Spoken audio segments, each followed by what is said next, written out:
All right, so sometimes the topics just write themselves. So there was a journalist today who put out an article, and it's called "The Trump Administration Accidentally Texted Me Its War Plans." So I'm going to read that to you and talk a little bit about it. That way, if you don't want to read the article, you can at least listen to it. And it's making, of course, major news headlines, as it should. And so let me just go ahead and start reading to you. Probably heard about it already because it's everywhere. But it says the Trump administration accidentally texted me its war plans. U.S. national security leaders included me in a group chat about upcoming military strikes in Yemen. I didn't think it could be real. Then the bomb started falling. By Jeffrey Goldberg. The world found out shortly before 2 p.m. Eastern Time on March 15th that the United States was bombing Houthi targets across Yemen. I, however, knew 2 hours before the first bombs exploded that the attack might be coming. The reason I knew this is that Pete Hegseth, the Secretary of Defense, had texted me the war plan at 11:44 a.m.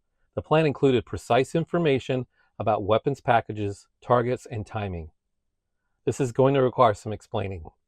The story technically begins shortly after the Hamas invasion of southern Israel in October 2023. The Houthis, an Iran-backed terrorist organization whose motto is "God is great, death to America, death to Israel, curse on the Jews, victory to Islam," soon launched attacks on Israel and on international shipping, creating havoc for global trade. Throughout 2024, the Biden administration was ineffective in countering these Houthi attacks. The incoming Trump administration promised a tougher response. This is where Pete Hegseth and I come in. On Tuesday, March 11th, I received a connection request on Signal from a user identified as Michael Waltz. Signal is an open source encrypted messaging service popular with journalists and others who seek more privacy than other text messaging services are capable of delivering. I assumed that the Michael Waltz in question was President Donald Trump's national security advisor. I did not assume, however, that the request was from the actual Michael Waltz. I have met him in the past, and though I didn't find it particularly strange that he might be reaching out to me, I did think it somewhat unusual given the Trump administration's contentious relationship with journalists and Trump's periodic fixation on me specifically. It immediately crossed my mind that someone could be masquerading as Waltz in order to somehow entrap me. It is not at all uncommon these days for nefarious actors try to introduce journalists to share information that could be used against them. I accepted the connection request, hoping that this was the actual national security advisor and that he wanted to chat about Ukraine or Iran or some other important matter.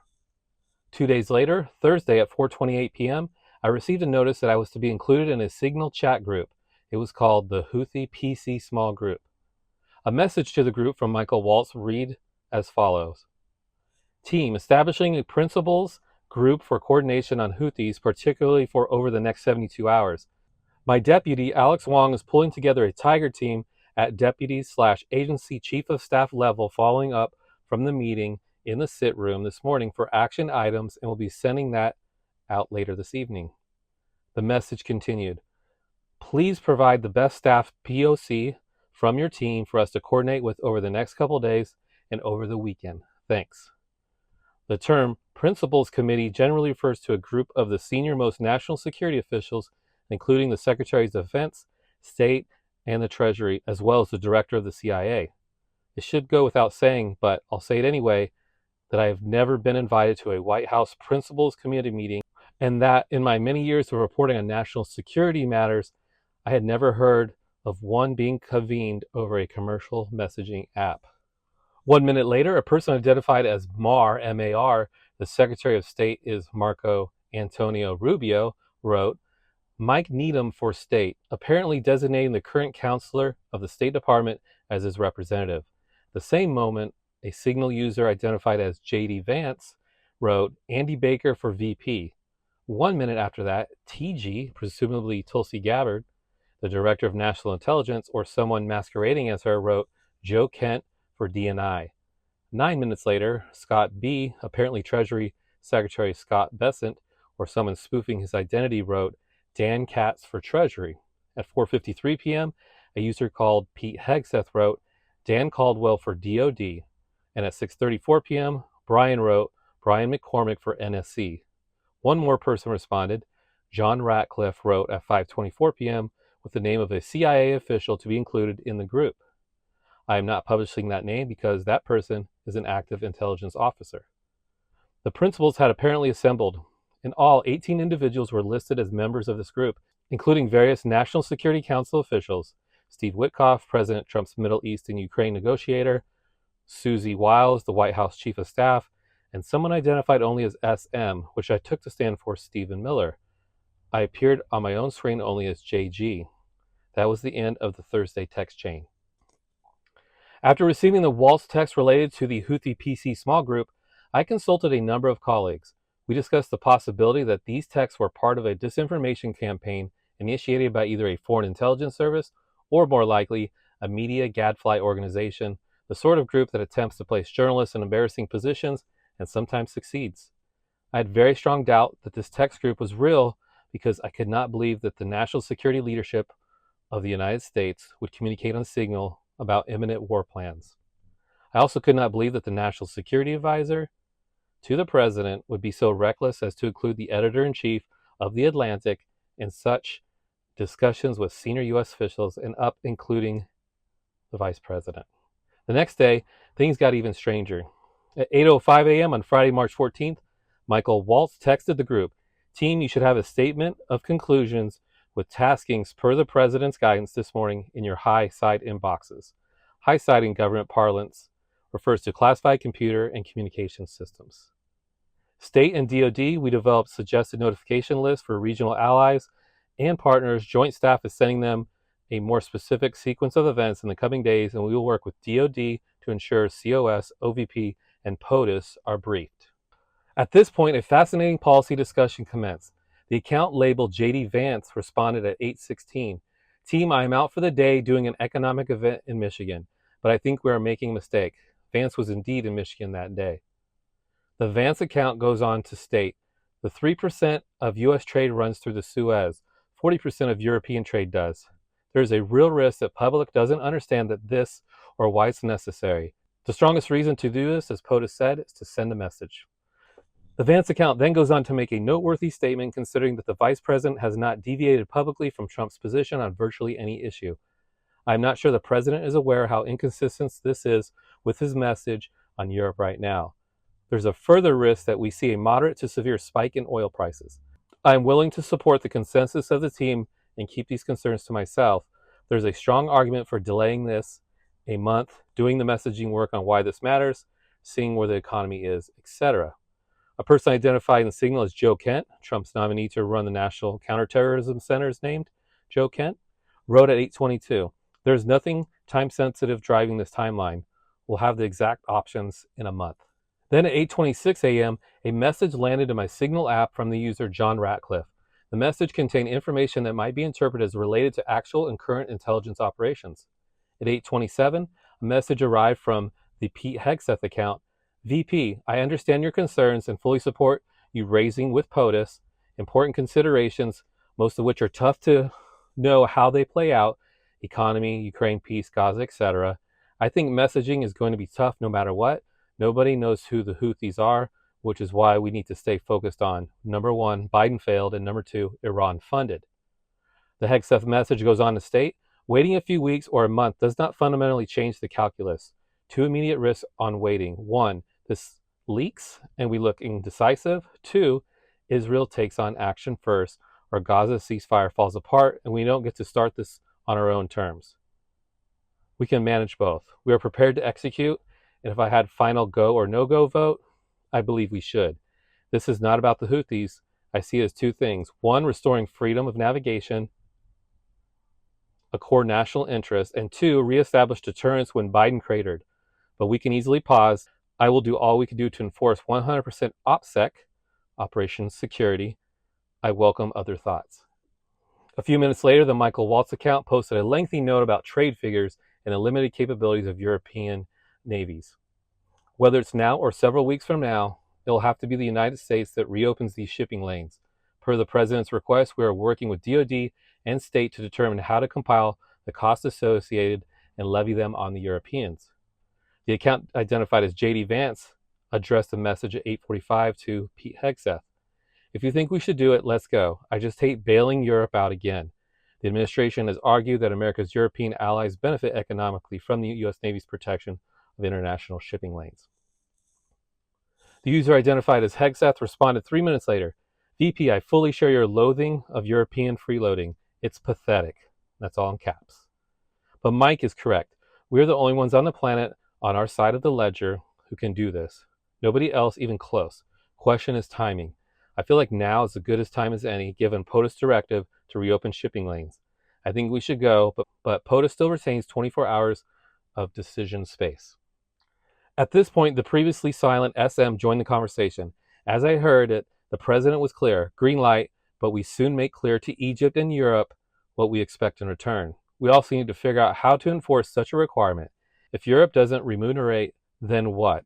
If the US successfully restores freedom of navigation at great cost, there needs to be some further economic gain extracted in return. I'll add there's some text screenshots that he posted inside that also, so you can read that if you would read the article. That message from SM, presumably President Trump's confidant Stephen Miller, the Deputy White House Chief of Staff, or someone playing Stephen Miller, effectively shut down the conversation. The last text of the day came from Pete Hegseth, who wrote at 9:46 a.m., agree. After reading this chain, I recognized that this conversation possessed a high degree of verisimilitude. The text, in their own word choice and arguments, sounded as if they were written by the people who purportedly sent them or by a particular adept AI text generator. I was still concerned that this could be a disinformation operation or a simulation of some sort, and I remained mystified that no one in the group seemed to have noticed my presence. But if it was a hoax, the quality of mimicry and the level of foreign policy insight were impressive. It was the next morning, Saturday, March 15th, when this story became truly bizarre. At 11:44 a.m., the account labeled Pete Hegseth posted in Signal a team update. I will not quote from this update or from certain other subsequent texts. The information contained in them, if they had been read by an adversary of the United States, could conceivably have been used to harm American military and intelligence personnel, particularly in the broader Middle East, Central Command's area of responsibility. What I will say, in order to illustrate the shocking recklessness of the Signal conversation, is that Hegseth post contained operational details of forthcoming strikes on Yemen, including information about targets, weapons the U.S. would be deploying, and attack sequencing.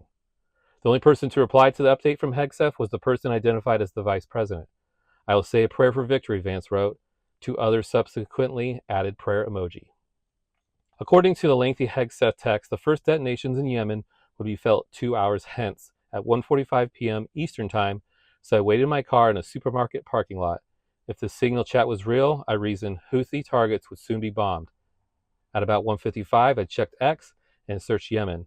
Explosions were then being heard across Sana'a, the capital city. I went back to the Signal channel at 1:48. Michael Waltz had provided the group an update. Again, I won't quote from this text except to note that he described the operation as an amazing job. A few minutes later, John Ratcliffe wrote, a good start. Not long after, Waltz responded with 3 emojis, a fist, an American flag, and fire. Others soon joined, including Mar, who wrote, good job, Pete, and your team. And Susie Wiles, who texted, kudos to all, most particularly those in theater and CENTCOM. Really great, God bless. Steve Witkoff responded with 5 emojis, 2 hand praying, a flex bicep, and 2 American flags. TG responded, great work and effects. The after-action discussion included assessments of damage done, including the likely death of a specific individual. The Houthi-run Yemeni Health Ministry reported that at least 53 people were killed in the strikes, a number that has not been independently verified. Then the article showed a lot of those texts that they were just talking about. All right. On Sunday, Waltz appeared on ABC's This Week and contrasted the strikes with the Biden administration's most hesitant approach. These were not the kind of pinprick back and forth, what ultimately proved to be feckless attacks, he said. This was an overwhelming response that actually targeted multiple Houthi leaders and took them out. The Signal chat group, I concluded, was almost certainly real, having come to the realization, one that seemed nearly impossible only hours before. I removed myself from the Signal group, understanding that this would trigger an automatic notification to the group's creator, Michael Waltz, that I had left. No one in the chat has seemed to notice that I was there, and I received no subsequent questions about why I left or, to the point, who I was. Earlier today, I emailed Waltz and sent him a message on his Signal account. I also wrote to Pete Hegseth, John Ratcliffe, Tulsi Gabbard, and other officials. In an email, I outlined some of my questions. Is the Houthi PC small group a genuine Signal thread? Did they know that I was included in this group? Was I, on the off chance, included on purpose? If not, who do they think I was? Was I, on the off chance, included on purpose? If not, who do they think I was? Did anyone realize who I was when I was added or when I removed myself from the group? Do senior Trump administration officials use Signal regularly for sensitive discussions? Do the officials believe that the use of such a channel could endanger American personnel? Brian Hughes, the spokesman for the National Security Council, responded 2 hours later, confirming the veracity of the Signal group. This appears to be an authentic message chain, and we are reviewing how an inadvertent number was added to the chain, Hughes wrote. The thread is a demonstration of the deep and thoughtful policy coordination between senior officials. The ongoing success of the Houthi operation demonstrates there were no threats to troops or national security. William Martin, a spokesperson for Vance, said that despite the impression created by the text, the vice president is fully aligned with the president. The vice president's first priority is always making sure that the president's advisors are adequately briefing him on the substance of their internal deliberations, he said. Vice President Vance unequivocally supports this administration's foreign policy. The president and the vice president have had subsequent conversations about this matter and are in complete agreement. I've never seen a breach quite like this. It is not uncommon for national security officials to communicate on Signal, but the app is used primarily for meeting planning and other logistical matters, not for detailed and highly confidential discussions of a pending military action. And of course, I've never heard of an instance in which a journalist has been invited to such a discussion. Conceivably, Walt, by coordinating a national security-related action over Signal, may have violated several provisions of the Espionage Act, which governs the handling of national defense information, according to several national security lawyers interviewed by my colleague Shane Harris for this story. Harris asked them to consider a hypothetical scenario in which a senior U.S. official creates a Signal thread for the express purpose of sharing information with cabinet officials about an active military operation. He did not show them the actual Signal messages or tell them specifically what had occurred. All of these lawyers said that a U.S. official should not establish a Signal thread in the first place. Information about active operation would presumably fit the law's definition of national defense information. The Signal app is not approved by the government for sharing classified information. The government has its own systems for that purpose. If officials want to discuss military activity, they should go into a specially designed space known as a Sensitive Compartmented Information Facility, or SCIF, SCIF. Most cabinet-level national security officials have one installed in their home or communicate only on approved government equipment, the lawyer said. Normally, the cell phones are not permitted inside a SCIF, which suggests that these officials were sharing information about an active military operation. They could have been moving around in public. Had they lost their phones or they had been stolen, the potential risk to national security would have been severe. Hegseth, Ratcliffe, and other cabinet-level officials presumably would have the authority to declass information, and several of the national security lawyers noted that the hypothetical officials on the Signal chain might claim that they had declassified the information they shared. But this argument rings hollow, they caution, because Signal is not an authorized venue for sharing information of such a sensitive nature, regardless of whether it was been stamped top secret or not. There was another potential problem. Walt set some of the message in the Signal group to disappear after 1 week and some after 4. That raises questions about whether the officials may have violated federal records law. Text messages about official acts are considered records that should be preserved. Under the records law applicable to the White House and federal agencies, all government employees are prohibited from using electronic messaging applications such as Signal for official business unless those messages are promptly forwarded or copied to an official government account. Jason R. Barron, a professor at the University of Maryland and the former director of litigation at the National Archives and Records Administration, told Harris, intentional violations of these requirements are a basis for disciplinary action. Additionally, agencies such as the Department of Defense restrict electronic messaging containing classified information to classified government networks and or networks with government-approved encrypted features, Barron said. Several former U.S. officials told Harris and me that they had used Signal to share unclassified information and to discuss routine matters, particularly when traveling overseas without access to U.S. government systems. But they knew never to share classified or sensitive information on the app because their phones could have been hacked by a foreign intelligence service, which would have been able to read the messages on the device. It is worth noting that Donald Trump, as a candidate for president and as president, repeatedly and vociferously demanded that Hillary Clinton be in prison for using a private email server for official business when she was Secretary of State. It is also worth noting that Trump was indicted in 2023 for mishandling classified documents, but the charges were dropped after his election. Waltz and other cabinet-level officials were already potentially violating government policy and the law simply by texting one another about the operation. But when Waltz added a journalist, presumably by mistake, to his principals committee, he created new security and legal issues. Now the group was transmitting information to someone not authorized to receive it. This is the classic definition of a leak.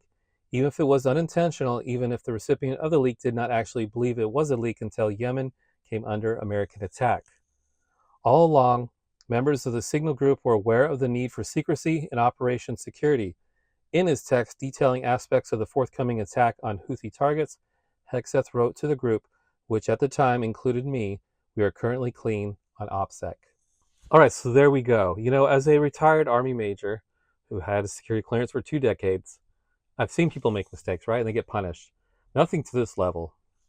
Pete Hegseth should know, even though he is not qualified to be a Secretary of Defense, and it's just one more proof of that. Uh, yeah, I don't know if they're going to get punished. They should. There's no way around it. They should know better. There's clips of Pete Hegseth talking about he knows better when the Hillary emails were the talk for like a decade. They know better, and they messed up.